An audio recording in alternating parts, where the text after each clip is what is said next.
My freeloading cousin's girlfriend rearranged my entire apartment without asking. When I confronted her, she said my cousin only keeps me around because he feels bad for me. So I rearranged his stuff out the front door and changed the locks while they were at brunch. Now he's begging to come back. Sup, Reddit. Never thought I'd be posting here, but this situation has gotten so absurd that I need to get it off my chest. Fair warning, this is going to be long, and yeah, some of you might think I went nuclear. But after you hear the full story, you'll understand why I did what I did. 3 years ago, I bought a 2-bedroom apartment in a solid neighborhood. Nothing fancy, but it's mine. Paid for it myself, decorated it the way I wanted, and it became my sanctuary after years of grinding through college and entry-level positions that paid garbage. My cousin Derek is 27 male, and we grew up pretty close. Same neighborhood, went to the same schools, hung out all the time as kids. Our moms are sisters, so we spent every holiday, birthday, and random weekend together. When we were young, Derek was actually fun to be around. We'd play video games, build forts, ride bikes around the neighborhood until the streetlights came on. Normal cousin stuff. But somewhere around high school, Derek developed this philosophy that hard work was for suckers and that he could coast through life on charm and connections. He was the kind of guy who'd copy homework 5 minutes before class, sweet-talk teachers into giving him extensions, and somehow convince his parents that a D- was actually pretty good, considering how hard the class was. Spoiler alert, that approach doesn't actually work in the real world. Derek's had like 8 different jobs in the past 5 years. Sales positions mostly, because he's got that smooth talker energy that makes people trust him initially. Car sales, insurance, timeshares, cell phone plans, you name it, he's tried to sell it. But then he'd either get fired for not meeting quotas or quit because the job was beneath him or didn't appreciate his talent. His resume looks like a goddamn phone book at this point. The longest he ever kept a job was 7 months at a luxury car dealership. He talked constantly about the commission he was going to make, showed me pictures of the Mercedes and BMWs he was selling, acted like he was about to be the next Wolf of Wall Street. Then the manager caught him lying to customers about vehicle histories and fired him on the spot. Derek's version of the story was that the manager was jealous of his natural sales ability. Sure, buddy, that's definitely what happened. Between jobs, Derek would crash with different family members, always with the same story about how he just needed a few weeks to get back on his feet. He'd stay with his parents until they got tired of him sleeping until 2 p.m. every day.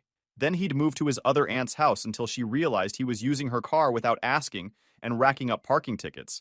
Then he'd find some friend from high school who'd let him use their couch. The pattern was predictable.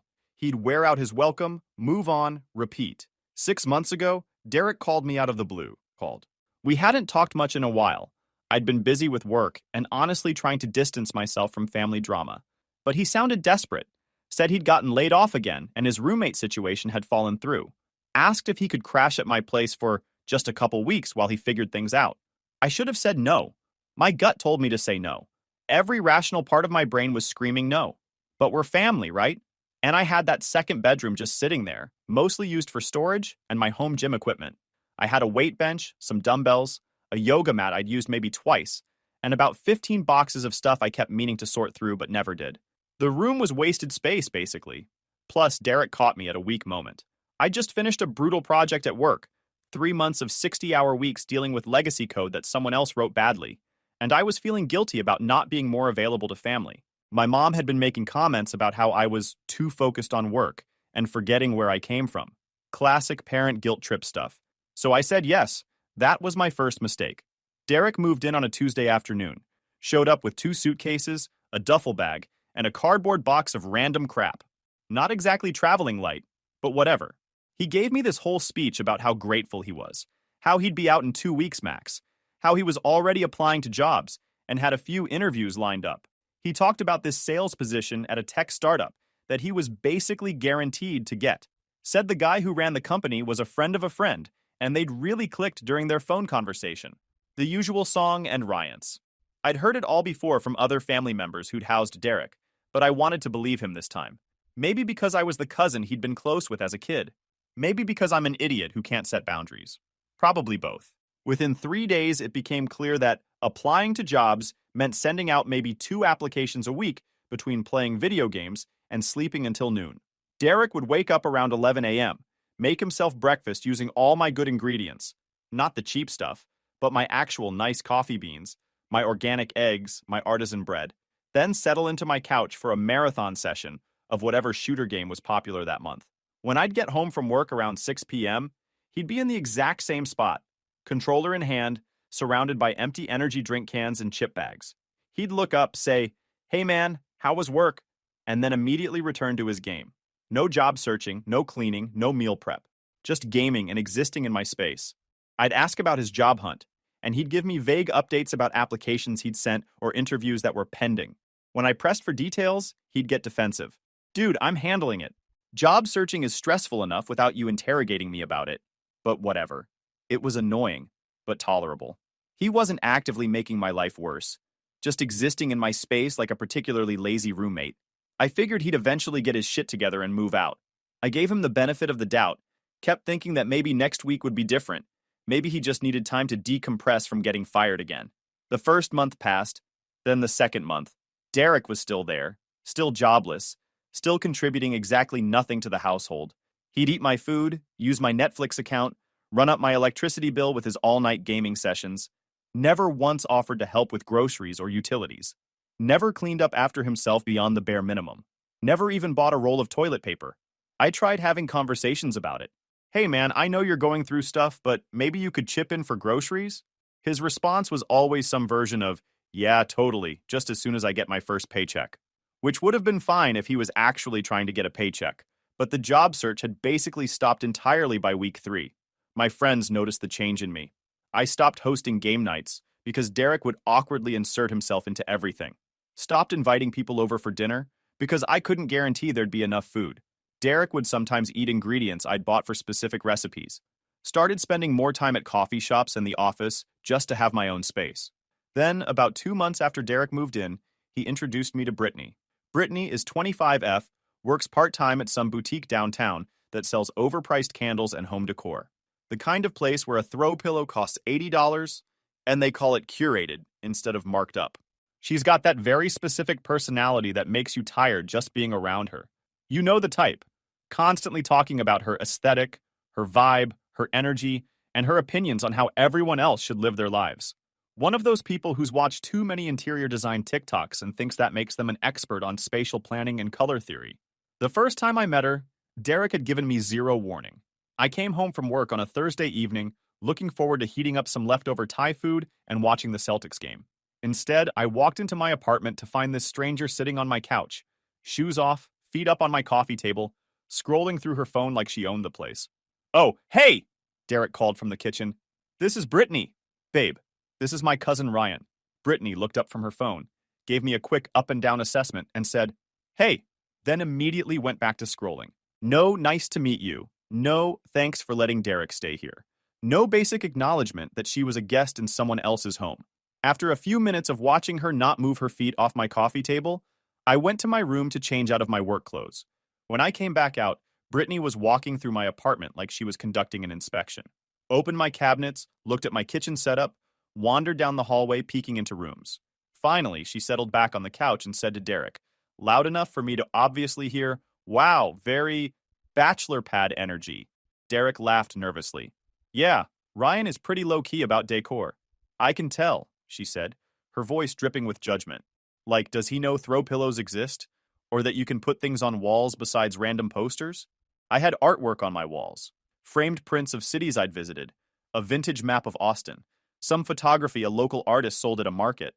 Not expensive stuff, but not random posters either. But sure, Brittany, judge away. That was just the introduction. It got worse. Within 2 weeks of meeting her, Brittany was spending every night at my apartment. Not staying over occasionally. I'm talking 7 nights a week.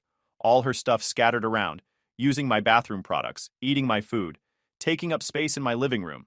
I never agreed to this. Derek never asked if it was okay.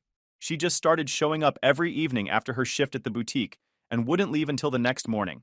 Her stuff began accumulating like an invasive species. Hair products in my bathroom, her special brand of oat milk in my fridge, her shoes by the front door, her jackets on my coat rack, her hair ties on every surface. It was like she was slowly moving in through stealth tactics. I tried talking to Derek about it. "Hey man, I get that you're seeing someone, but Brittany's here every single night. That's basically another roommate I didn't agree to. She's just staying over sometimes," he said. completely straight-faced. Derek, she's here every night. Her toothbrush is in my bathroom.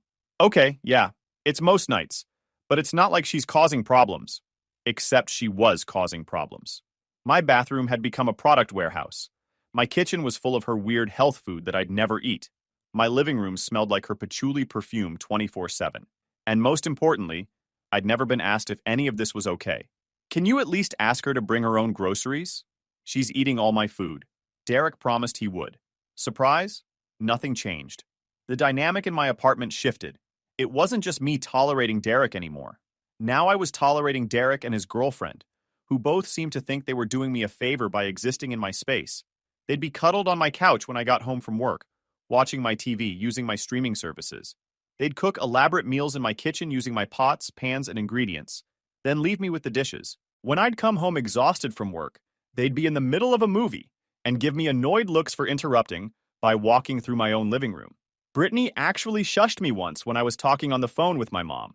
In my own apartment, she shushed me. I started spending more time in my bedroom. It was the only space that felt like mine anymore. I'd eat dinner in there, work from my bed, basically treat it like a studio apartment within my apartment. Looking back, that should have been my sign that things had gone too far. When you're hiding in your bedroom to avoid dealing with people in your own home, something's wrong. Things started getting really weird about a month ago. I came home from work one day to find Brittany had reorganized my kitchen. All my cabinets had been rearranged, my spices were in some new configuration that made no sense, and she'd thrown away a bunch of my Tupperware because it didn't match. I kept my spices alphabetically organized, made it easy to find what I needed when cooking. She'd rearranged them by color. Who organizes spices by color? How does that help anyone? When I asked her what the hell she was doing, she just smiled and said, "You're welcome." It was bothering me how disorganized everything was.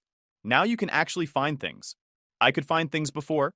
They were where I put them, in my apartment, that I own. Brittany, you can't just rearrange my kitchen. This is my home. I was trying to help. Your system made no sense. It made sense to me, because it's my system. In my kitchen, she rolled her eyes. You're being so sensitive about this. I spent hours making this better for you. I told Derek this was not okay, that Brittany needed to stop touching my stuff. He promised to talk to her, gave me this whole speech about how she was just trying to be helpful, how she came from a big family where everyone helped each other out, how I should appreciate her taking an interest in the space. I don't need her to take an interest in my space, I said. I need her to respect my boundaries. Yeah, I'll talk to her. Spoiler, he didn't talk to her. Or if he did, it didn't matter. The next week, I came home to find she'd fixed my bathroom, rearranged all my toiletries, thrown away my bath mat because it was ugly and probably full of bacteria. It wasn't. I'd bought it 3 months ago, and replaced my shower curtain with some boho chic monstrosity she'd bought with, I'm assuming, Derek's money, which was actually my money since I was covering rent and groceries for both of them at this point. The new shower curtain had these long macrame tassels that dragged in the tub. They'd get soaking wet and stay damp for hours, creating the perfect environment for actual mold. But sure, Brittany, much better than my simple, functional shower curtain that dried quickly and didn't harbor bacteria. Again, I told Derek this had to stop. Again, he said he'd handle it. Again, nothing changed. I started documenting everything. Took pictures of my apartment setup so I'd have evidence of how things were supposed to be. Kept receipts for stuff I bought that they used. Started a running list on my phone of every overstep and boundary violation. I don't know why. Maybe I knew this was heading somewhere bad and wanted proof I wasn't crazy. Then came last Monday, the day everything went to absolute shit. I'd been working from home that day, taking calls in my bedroom with the door closed.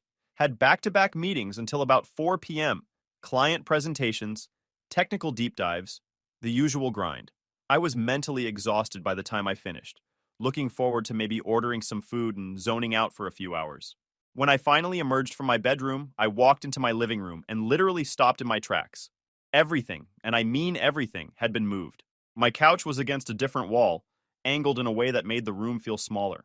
My TV was in a completely different spot, mounted on a wall where it had never been before.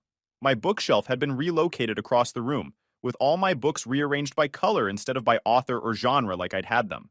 My framed prints were taken down and replaced with these weird macrame wall hangings that looked like something from a bohemian fever dream. Even my coffee table was different. She'd apparently gone out and bought a new one, putting my old one in the storage closet. My rug was rolled up and replaced with a different one. My curtains were changed. My lamps were moved. The plants I'd carefully positioned near the windows were scattered around randomly, with no regard for their light needs. My cable management system was destroyed. Wires everywhere. Even the fucking throw blanket on my couch was different. I stood there in shock, trying to process what I was seeing. This wasn't just rearranging a few things. This was a complete overhaul of my living space without my permission, knowledge, or consent. Brittany was sitting on my relocated couch, scrolling through her phone, looking pleased with herself. She had this satisfied smirk, like she'd just accomplished something major. Derek was in the kitchen making a sandwich, acting like nothing was unusual, like this was just a normal Tuesday. "What the fuck did you do to my apartment?" I asked, my voice probably louder than necessary. Brittany looked up with this bright, fake smile. "I redesigned your living room. It was so dark and cramped before. Now it has much better flow. Don't you love it?" "No, I don't love it. This is my apartment. You can't just rearrange all my furniture without asking." She rolled her eyes, that smile dropping into annoyance. "Oh my God, you're being so dramatic. I was trying to do something nice for you. The layout was terrible before. Totally blocked the natural light. This is much better for your mental health. Studies show that proper spatial flow can reduce stress and anxiety. My mental health was fine before you fucked with my stuff, lady." "Where's my coffee table?" I demanded. "That old thing?" I put it in storage. It was way too big for the space, and the wood was super dated. This new one is much more modern. I liked my coffee table. I picked it out. "And where are my books that were organized by author?" "Oh, organizing books by color is so much more aesthetic. Don't you follow any interior design accounts? Nobody organizes by author anymore." "I do. I organize by author. Because I actually read my books and want to find them easily." Derek came over, putting his arm around Brittany. "Come on, man. She spent all day on this. Can't you just appreciate the effort?" "I don't want to appreciate the effort. I want my apartment back the way it was.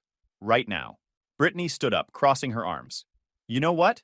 I've been trying to help you. This place looked like a teenage boy's first apartment. I was doing you a favor. The feng shui was completely off. I didn't ask for a favor. I asked you not to touch my stuff. Multiple times. Maybe if you had any sense of style, I wouldn't have had to fix it for you. Like you had a poster from college just randomly stuck to the wall. Do you know how that looks? That was a signed print from a visiting lecturer I'd really admired." Not that she bothered to ask. "Brittany, you need to put everything back the way it was. Today. Right now." She crossed her arms. "No. Just no." Like she had any right to refuse. "Excuse me?" I said no. "I spent 6 hours rearranging everything. And I'm not putting it back just because you're having some kind of control issue. This is better. You just need to adjust." I took a deep breath, trying to stay calm. Every anger management technique I'd ever read was being employed. Count to 10. Breathe deeply. Remove yourself from the situation if needed. I turned to Derek. "Control your girlfriend or both of you are out." Derek's face went red. "Dude, that's harsh. She was just trying to help make this place nicer. For all of us." "This isn't our place, Derek. It's my place. That I own. That I'm letting you stay in rent-free because you're family. And I'm about 5 seconds away from ending that arrangement." That's when Brittany really let her mask slip. She stepped forward, getting right in my face. "You want to know the truth? Derek only lets you think you're doing him a favor by letting him stay here. The real reason he stays is because he feels bad for you." I actually laughed, like genuinely laughed. "He feels bad for me? I own this apartment. I have a stable job. I'm not the one couch surfing because I can't hold down employment for more than 6 months." "You live alone in a 2-bedroom apartment at 29, she shot back, her voice dripping with contempt. "No girlfriend, no social life, just work and sitting in this sad little space by yourself every night. Derek stays here because he's a good person who doesn't want you to be so pathetically lonely. He's doing you a favor. He told me you basically begged him to move in because you couldn't stand being alone anymore." The audacity. The sheer fucking audacity. I looked at Derek, waiting for him to correct her, to say that wasn't true, to defend me even slightly. He just stood there, looking uncomfortable but not disagreeing, not saying a word. That silence told me everything I needed to know. "Is that what you told her?" I asked quietly. Derek shifted his weight. "I mean, I didn't say you begged exactly, but you did tell her I was pathetically lonely? That you were doing me a favor? Come on, man, you know I didn't mean it like that." I felt this weird calm wash over me. You know that moment when you're so angry that you loop back around to being completely rational? That's where I was. The rage was so intense it became this cold, calculating clarity. Interesting take, I said quietly. Tell you what, put everything back exactly the way it was by tonight, and we can all pretend this conversation never happened. Brittany smirked. Or what? Or you can both find somewhere else to live. Derek finally spoke up, his voice rising. Bro, you can't be serious. Where am I supposed to go? You're really going to kick me out over some furniture arrangement.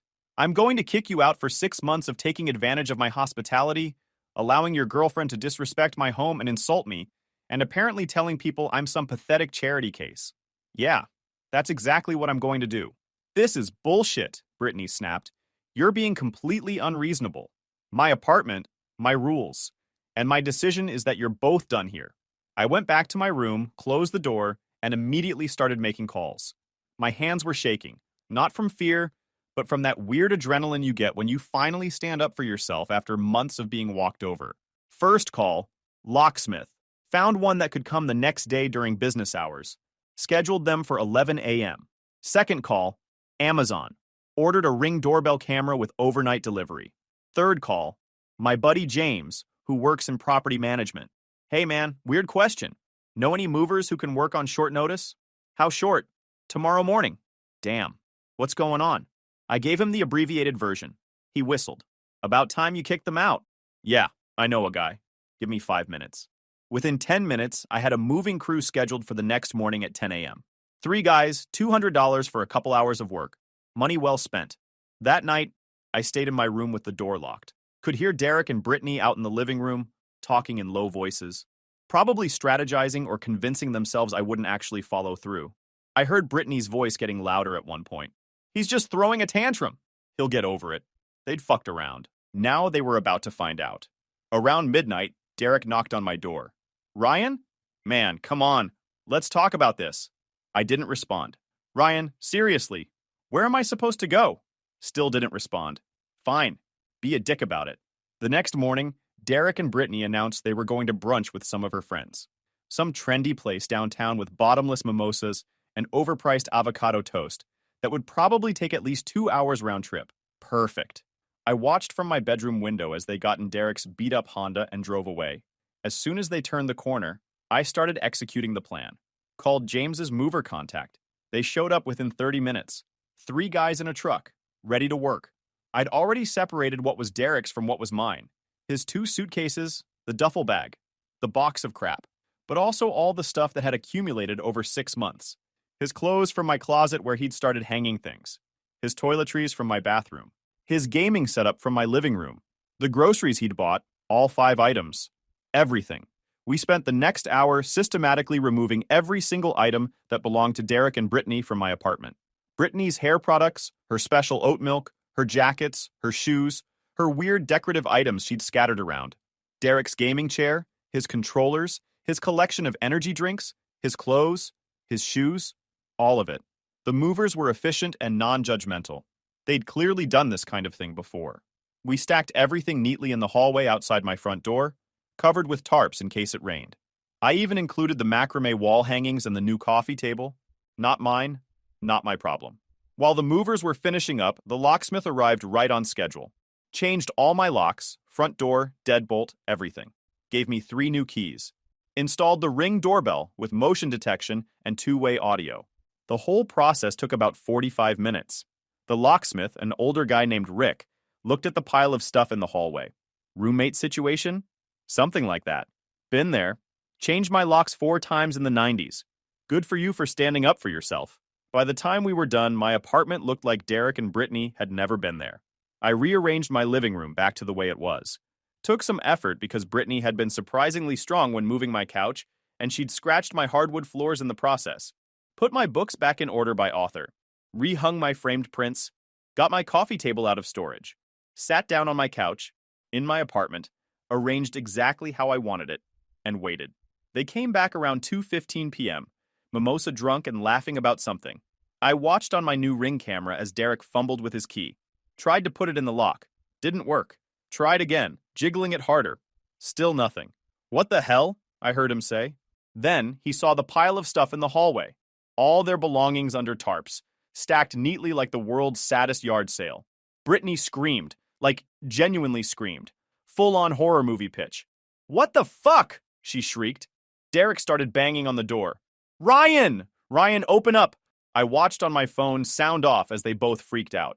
Derek pounded on the door. Brittany was yelling. A neighbor poked their head out, saw the situation, and quickly went back inside. Another neighbor, Mrs. Chen from across the hall, came out and started asking questions. Derek tried to explain. She shook her head and went back to her apartment. My phone started ringing immediately. I let it go to voicemail. Then it rang again, and again. After the fifth call, I answered. Ryan, what the fuck did you do? Derek shouted. I rearranged some things, I said calmly. You know, like Brittany did to my apartment. Thought I'd return the favor. You can't just lock us out. This is illegal. I have tenant rights. Actually, it's not illegal. You're not on the lease. You have no rental agreement. You've never paid me rent. You have no legal right to be here. I've been letting you stay out of the goodness of my heart, which apparently you interpreted as me being pathetically lonely and desperate for company. I didn't mean that. Brittany said what you told her, that I begged you to stay, that you were doing me a favor, that I'm some sad, lonely loser who couldn't stand being alone. Ring a bell? Silence. Yeah, that's what I thought. Brittany grabbed the phone. You're a fucking asshole.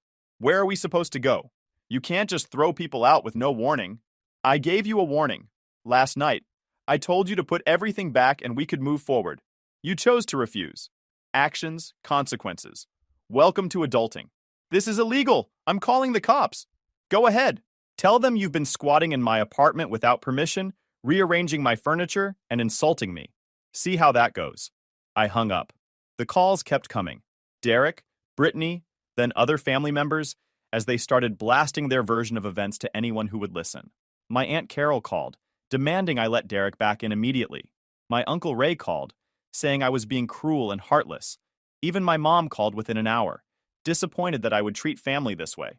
Ryan, this is not who we raised you to be. You raised me to set boundaries and stand up for myself. That's exactly what I'm doing. You're being vindictive. Derek made a mistake. He made hundreds of mistakes over 6 months. He and his girlfriend treated my home like their personal playground, and then insulted me when I finally had enough. That's not a mistake. That's a pattern of disrespect. Where is he supposed to go? Not my problem anymore, Mom. She hung up on me. I didn't answer any more calls. Just let them go to voicemail. Listen to them later that evening for entertainment value. Derek's messages ranged from apologetic, I'm sorry, man, can we please talk about this? To angry, you're going to regret this, you selfish prick. To desperate, I literally have nowhere to go, please, I'm begging you. Brittany's messages were even better. You're fucking pathetic, one said. This is why you're alone, said another. My personal favorite. I hope you die alone in that ugly apartment. The family group chat, which I'd muted months ago, was apparently exploding. I unmuted it just to see the chaos. My aunt was posting long paragraphs about the importance of forgiveness and family loyalty. My mom sent this message about how I was being stubborn and prideful. Even my grandma chimed in, saying I was being harsh. Only 2 people defended me. My older brother Tyler, who texted about damn time, and my cousin Rachel, who sent a private message saying, your apartment, your rules. Derek's been pulling this shit with everyone for years. By evening, the pile of stuff in the hallway was gone. Presumably, they'd found somewhere to store it. Some friend's garage or storage unit or whatever. My apartment was quiet, peaceful, exactly the way I liked it. That was 3 days ago. Since then, the harassment has been intense. Derek has sent me probably 50 texts ranging from apologetic to threatening to pathetic. The desperation in his messages has been ramping up. Ryan, I'm staying at Mike's place, but I can only crash here for a few more days. Please. I had a job interview today. Went really well. If I get it, I can pay you rent. This is fucked up and you know it. Over some furniture? I'm sorry about what Brittany said. She was drunk and didn't mean it. Brittany has been even worse, alternating between calling me every name in the book and trying to gaslight me into thinking I'm the problem. She created a fake Instagram account to DM me, which I reported and blocked. She called my office pretending to be a client, which got shut down real fast. The family pressure has been relentless. My aunt posted this long Facebook rant about how younger generations don't understand sacrifice and family. My uncle called me selfish and cold-hearted in the family group chat. My mom keeps sending me Bible verses about forgiveness. But here's the thing. I don't feel bad. Not even a little bit. For 6 months, I let Derek live in my apartment rent-free. I covered his food, his utilities, his entire existence. I was patient when he couldn't find a job. I was understanding when he brought his girlfriend around without asking. I tried to be a good cousin and a good person. And what did I get for it? My boundaries completely ignored, my stuff rearranged without permission, and the revelation that they both saw me as some pathetic charity case who should be grateful for their company. Yesterday, Derek showed up at my door. I could see him on the Ring camera looking rough. 3 days of couch surfing had clearly taken a toll. His hair was messy, his clothes were wrinkled, and he had bags under his eyes. He knocked for about 5 minutes straight, then just stood there, then knocked again. Ryan, I know you can hear me. Please, just let me explain. I watched on my phone, didn't respond. I'm sorry, okay? I should have stopped Brittany from messing with your stuff. I should have paid rent. I should have been a better house guest. I know that now. Still didn't respond. Please, man. I'm family. You can't just throw me away like this. After about 10 minutes, he finally left. Found a note under my door when I got home from work. Ryan, I'm sorry, I really am. I should have stood up for you when Brittany said those things. I should have respected your space. I took advantage of your kindness, and I know that now. Please give me another chance. I promise things will be different. I'll get a job. I'll pay rent. I'll make sure Brittany never comes over again. Please. I'm staying at a homeless shelter right now, and I don't know how much longer I can do this. You're my family. Please don't give up on me. I read it twice, then threw it away. Here's the thing about second chances. They only work if the person has actually changed. And Derek hasn't changed. He's just experiencing consequences for the first time in his adult life, and he doesn't like it. If I let him back in, things would be fine for maybe a week. Then the old patterns would start again. He'd slowly stop looking for jobs. Then Brittany would start coming around. Then I'd be right back where I started. Except this time they'd know I'd cave if they pushed hard enough. So no, I'm not giving him another chance. I'm not opening my door to someone who sees my kindness as weakness and my home as his crash pad. This morning, my mom called. Actually called, not texted. I almost didn't answer, but figured I should hear her out. Ryan, this has gone too far, she started. Derek is staying at a shelter. A shelter. How can you live with yourself? Pretty easily, actually. I sleep in my own apartment, in my own space, without anyone rearranging my furniture or calling me pathetically lonely. He's your cousin. He made mistakes. He made continuous mistakes. Over 6 months.